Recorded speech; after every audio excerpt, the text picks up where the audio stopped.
Hello and namaskar everyone. I'm Divya, your host, and welcome to today's live session. Thank you for joining our live session.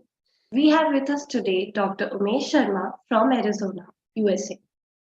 He is an internal medicine physician with 16 years of experience focused on hospital based care in collaboration with medical and surgical specialties as required.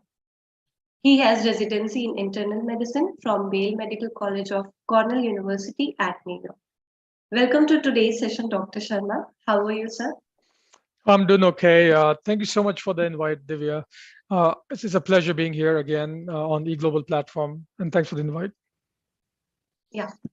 If you're just joining our session, we are going to explore about why vaccination and immunization is important, and we'll provide information of that with our Dr. Umesh Sharma. What do you say, Doctor? We dive into the topic?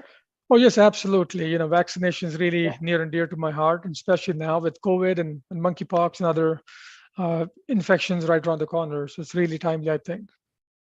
Okay. So my first question is, what are vaccines and what is immunization or vaccination? Thanks for the question. So immunization is the process of getting vaccines, and vaccines is typically a virus or a bacteria or some product that we inject in people's bodies, so it triggers an immune response. It's like playing a test, like a trial match or a game before the actual game, or taking your mock exams before the final exams. So the more practice you do, obviously you're going to do better in those exams or your tests or the game. So that's kind of what vaccine does, is it kind of prepares your body for the real infection should you have any. That's great. Let me remind to our viewers that we are live on Facebook, YouTube, Twitter, LinkedIn, Instagram. So hop on your favorite social media. We are exploring about vaccination and immunization.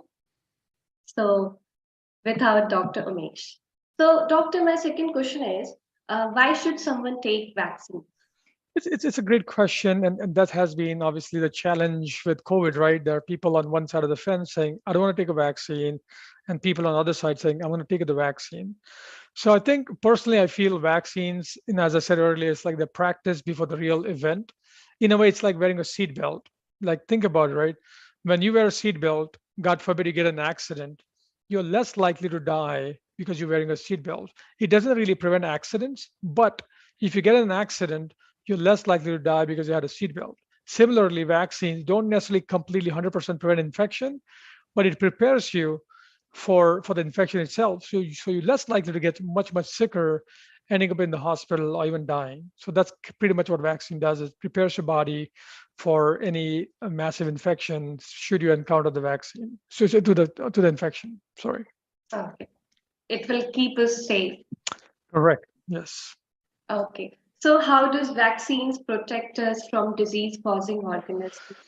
So usually what happens is with the vaccines, when you get an injection or a nasal mist or a pill, usually you get the whole organism or a part of it, or sometimes a toxin that the organism produces. And when your body encounters that foreign material, you naturally set up a defense mechanism. It's like on a border, you have people infiltrating the border. Your border defense mechanism starts getting in action and starts protecting your body from that invasion. Similarly, when these parts of microbes enter our body, your immunity gets triggered, whether it's in the form of antibodies or cell-mediated immunity, the T cells and B cells. So your body gets into overdrive, prepares those defense mechanisms. So in future, when you actually get exposed to the infection itself, you already have the defense mechanism ready to go. And that's how you prevent infections. That's kind of what vaccines work and how they work in the body. Okay, that's wonderful. Uh, E-Global Doctors presents you with different diet programs. You will get two free nutrition assessment, and you will get to talk to expert nutrition coaches regarding your diet and lifestyle. Our nutrition coaches will work for you to understand and resolve the root cause problem. Dr. Mesh, we talked about the vaccine and like how they help us to prevent the diseases. What is herd immunity? So herd immunity is, you probably have heard that word thrown around with COVID or even polio back in the days. So, but the bottom line is when a sufficient number of population is vaccinated, we say they have herd immunity, like a herd of animals. So if the majority of people are vaccinated, you assume the whole population is vaccinated. What How it helps is, think about it. If you're in a room with 20 people and none of them have vaccines taken, and if one person is in the room, there's high chance that everybody who's not vaccinated, has no exposure to the infection, is now exposed. There's a good chance they all get infected, especially something that infectious like COVID. And we've seen that in Delta. But then imagine if those 20 people in the room, 10, 12 are vaccinated, they have some kind of immunity, it's less likely for the infection to spread through those 20 people. And that's kind of how herd immunity works. So if the majority of population has some kind of immunization against an infection, it's less likely it's going to spread to the population. And especially it'll prevent the people who are most vulnerable, like the extremes of ages, the younger ones or the older ones, people who are immune suppressed, elderly, multiple medical problems. So usually this is how herd immunity works is the general good for the benefit of few. So basically everybody gets benefited from this event. Okay, that's great. Uh, Viewers, are you interested in contributing to telehealth visits and build your network? Join our family of 350 plus board certified doctors providing 40 plus services in 8 plus countries. You will get the benefit, you will get to consult patients from anywhere in the world. Liability insurance will be provided, and opportunity to provide charitable services. Dr. Umesh, so how long does vaccine protection last? Studies have shown, like, once you get vaccinated, your body does produce those memory B cells and T cells, and they can last for a long time. But depending on the infection, this may not be the case in every pathogen. For example, the classic example is the flu virus, which may mutate on a frequent basis. So even though you had immunity to last year or the year before, it may not necessarily prevent you from the infection coming up. So it's very infection specific, but it does tend to last so long. And for example, in infections like polio or smallpox, the antibodies and the immune system really stays triggered for a long time and protects you for pretty much your lifetime. Okay, that's why we need regular boosters of flu and COVID.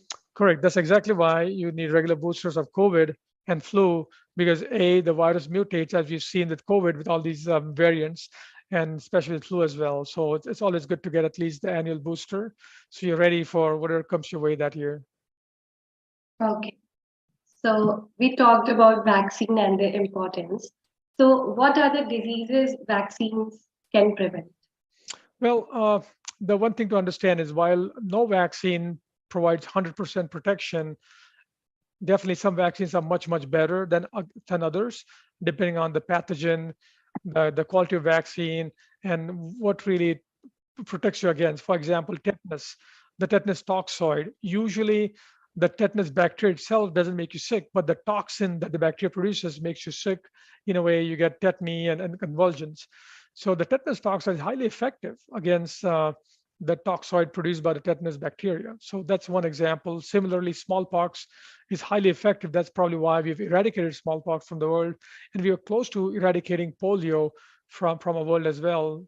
It's unfortunately has shown some recursions in some areas of the world where people are not so keen on vaccinating themselves. But in general, vaccines, depending on how it's made and what they target, they tend to be pretty effective when taken at the right time. Okay, that means like no vaccine guarantees 100% protection, but it helps to prevent the disease. Correct. So, as I mentioned earlier, it's like wearing a seatbelt in your car. Yeah. So it doesn't prevent an accident. The seatbelts don't prevent an accident. But if you get in an accident, you're less likely to die because you're wearing a seatbelt. Similarly, vaccines likely prevent you from getting super sick or even dying because you have some immunity against the disease. Okay, you talked about how vaccines are made. So I want to ask, how are typical vaccines like flu vaccines are made? So the classic example is the flu vaccine. Typically, in the old days, we used to make egg-based vaccine where, you have a candidate viral vector, candidate virus. You inject the virus in the egg, and it multiplies in the egg. Then you extract the virus which is concentrated in the egg, purify it based on whether you want to have a live vaccine or attenuated, which is a little uh, less infective virus particles. Sometimes they can isolate the antigens or certain capsids, certain parts of those the viruses, and then inject those and purify and inject in human beings. That's the classic egg vaccine. Obviously, technologies evolved. Now they use cell cultures. Basically, there could be mammalian cells where you inject the viruses in the cells instead of eggs and replicate them in a high sufficient number and then extract those and use that as a vaccine. There's another technology called recombinant technology where you inject the part of virus with a vector virus like baculovirus. You inject those, and this itself is a recombinant technology, and you deliver genetic information in the cells, in the host cells, and that replicates the antigen production and the effect of vaccine. And obviously, we've all heard about the mRNA vaccine, which is obviously that really became famous with a COVID vaccine, where mRNA is a like a messenger, which normally our cells send signals. So this mRNA goes and produces proteins. So what happens if you inject that mRNA itself, covered with lipid particle, and stabilize that, inject it directly in say human bodies, your body takes the mRNA signals, it goes to your cells, and cells make those proteins that mRNA codes for. And these proteins are obviously the virus particles, nucleocapsid proteins. And when your body gets that foreign protein, it makes antibodies, and immunity gets triggered. And that's kind of how the mRNA vaccines work. And it's so far as we know, they tend to be as safe as any of the vaccines we know. So I think it's here to stay. I would not be surprised that there'll be much more evolution of those vaccines in years to come. Okay, that's amazing. So, Dr. Umesh, you mentioned about mRNA vaccines. Mhm. So, how are these newer vaccines are made? So the mRNA vaccine is typically, they are genetically engineered where you isolate, the signal producing mRNA. Or so let me track myself back a little bit. Our body has a genetic code in the DNA. So to make proteins from DNA, you have to copy the genetic code on a RNA molecule, and the RNA copies the genetic code. It goes to your cells, and it starts producing those proteins, which are supposed to be what the DNA should be producing. So when your body makes those proteins, that's how typically the mechanism works: is DNA gets copied to RNA, which sends a message. It starts transcribing, and you get proteins. So depending on the we make gazillion amounts of proteins a day, right? These proteins could be obviously enzymes, for example, or certain biochemical markers and stuff like that. So your body makes proteins depending on the signal of the mRNA. If you inject the viral mRNA particle, is going to make that particular part of the virus. And in the COVID's case, it's the capsid antigen. And when that antigen gets produced, you make antibodies. So next time when when the body sees a virus with the typical capsid protein, you already have an antibody that blocks the virus from attacking your cells. So that's typically how mRNA is made and how the mRNA vaccines work. Okay, that's a very good information to know. So, Dr. Umesh, like children also need vaccines for protection. So, when does child immunization start? So usually, typically whether it's America, India, most countries, you want to start vaccination as early as possible. So here in America, people, as kids are born, at birth, they get hepatitis B vaccine. And usually between birth to 2 months, you start getting the typical diphtheria, polio, tetanus, pneumonia, hepatitis B second shot, Haemophilus. Here we give some other viruses like rotavirus. So I would refer the interested reader, if you're interested, CDC has some great guidelines on vaccination along with the American Academy of Pediatrics. There's IDSA, Infectious Disease Society of America. So there are the guidelines based on how and when we vaccinate people. But typically it starts early. That's wonderful. Viewers, are your parents traveling to USA and you are worried about their medical needs? Well, eGlobal Doctors has your back. No need of medical insurance will be needed, and consultation of pre-existing health conditions. You can also use health packages consultation for you and your family members. We are giving gold, silver, and bronze packages. Primary and second medical opinion consultation you will get. So, Dr. Umesh, what is a typical immunization schedule for a person? So usually, it's based on your age. And as I said, it starts early when you're birth, from birth to 2 months, and then 2 to 3 months, then every 6 to 12. So the so IDSA or American Academy of Pediatrics or CDC, that the classic guidelines which is pretty evidence based, and kids have a different schedule than adults. Obviously, at a certain age, you add different infections. For example, now here, human papilloma virus is that causes cervical cancer. We start adding those vaccines, and obviously, if you're traveling to different countries, you could get disease-specific vaccination. For example, if you're going to Africa, typically, get vaccinated against typhoid or yellow fever, dengue, or and things like that. So the vaccination schedule is separate for kids and adults, but typically starts early. And I would refer, to the finer details of those for those websites: the IDSA, Infectious Disease Society of America, American College of Pediatrics, or on CDC website. So they'll have much more detailed schedule.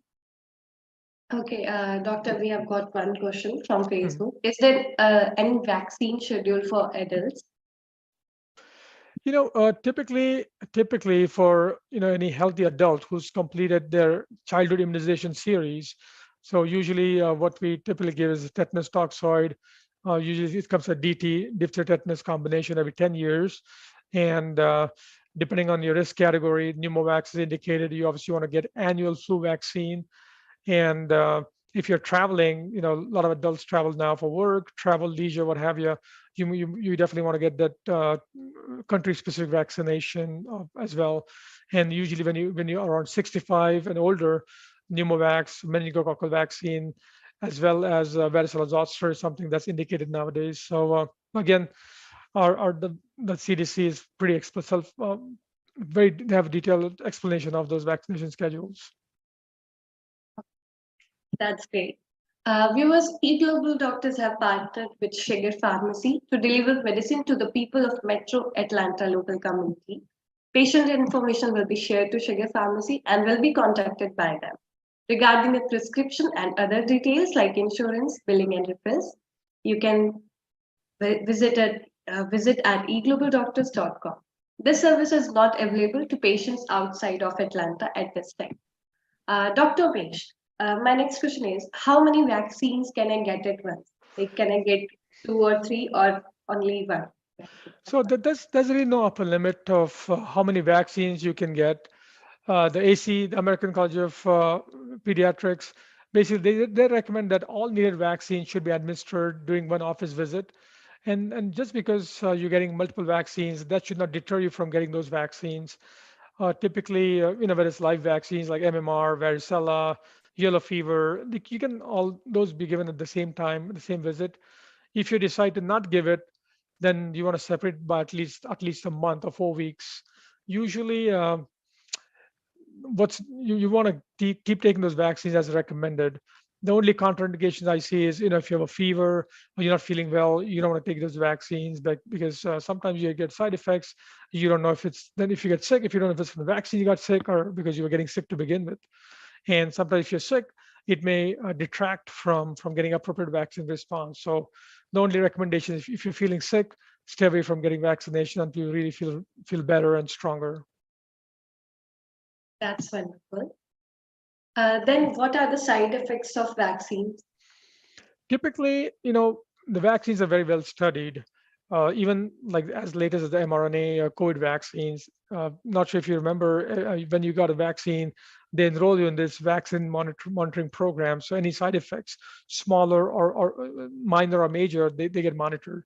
So the vaccines are pretty safe nowadays. The typical side effects tend to be, a little bit fever, myalgia, injection site redness, pain, rarely infections that typically go away within a day or so. Rarely does some vaccines cause major side effects where your immune system gets triggered and you may end up getting neuropathy and stuff like that, but it's very, very rare. The other thing is to remember if you have allergies to egg, some of those older vaccines are made in egg medium that could trigger some allergic response. Some people have allergies to certain preservatives they use in vaccines. So if you've reacted to a vaccine before, you may want to switch around and take a different formulation of that vaccine. For example, flu in the past you had a flu mist option besides the injection option, something to think about. But the bottom line is vaccines definitely help. I would rather take the vaccine than be afraid of the side effect and not take it. Unless you have a genuine reason to not take the vaccine, I would highly recommend everybody take the vaccine. It's I think it's the only and probably the best way to protect yourself from these disease-causing organisms. Okay, like for the most part, these are minor side effects Correct. we will get. Okay, Yes. okay. So my last question is, who should not get a vaccine? Typically people who had a very severe allergic reaction to the vaccine, and there are some people who, unfortunately, the body, doesn't really like whether it's the vaccine itself or the preservative or the way things are made. So if you had a really severe allergic reaction to a point where you had hives, your blood pressure dropped, you had to go to the hospital, get treatment, then definitely that's something you want to be very mindful about. People who have allergies to eggs, or some people have religious beliefs, then that could be a contraindication. Sometimes if you're severely immunocompromised, your body immune system is really, really shut down. That's when you don't want to take vaccines, especially if it's live attenuated viral vaccines. But in Okay, general, for the average person, there's really not any major contraindication to get those vaccines, and getting the vaccine is much, much, much better than not getting the vaccine. okay. So that means those who have severe allergy to vaccines, they Correct. should not. Yeah, that's wonderful, doctor. So, doctor, can you give us summarize like what we have discussed about the vaccine? Correct. So I think Yeah. the bottom line is, if there's only one thing I want to get across is vaccines is like wearing a seatbelt. It doesn't prevent you from getting an accident, but if you get into an accident, you're less likely to die. That's exactly what a vaccine does. It's like a test practice before the actual event. It primes your body and builds up the immune system already. So when you get infected, your body already has the defense mechanism lined up. It protects you from getting much, much sicker than you would otherwise. There's really not a lot of contraindications. And given a chance, I would take age appropriate, disease specific the vaccines as per the schedule. Okay, thank you for a wonderful insight and providing information about vaccination. Okay, let me check if we have any questions. So, doctor, Thank we you. have no more questions. So, viewers, eGlobal Doctor is a one complete healthcare platform solutions for all your medical related issues and questions. And मजे की बात ये है that you have these services available to you at your fingertips without breaking your bank balance and without driving all in the comfort of your living room. Thank you so much, Doctor. Before ending this session, let me remind to our viewers, we have variety of featured categories for diet consultation like diabetes remission, detox program, weight loss, child nutrition, gut health, and reversal of PCOS. You can register with us today on eglobalDoctors.com and book your appointment to get a proper nutrition coaching. Thank you, Dr. Mesh, for providing such a useful information about the why vaccination is important for us. All the viewers, if you need any help or guidance for your health problems, you can connect to our Dr. Umesh on eGlobalDoctors.com. Thank you, everyone, for joining this session. So it's a wrap. Thank you. My pleasure.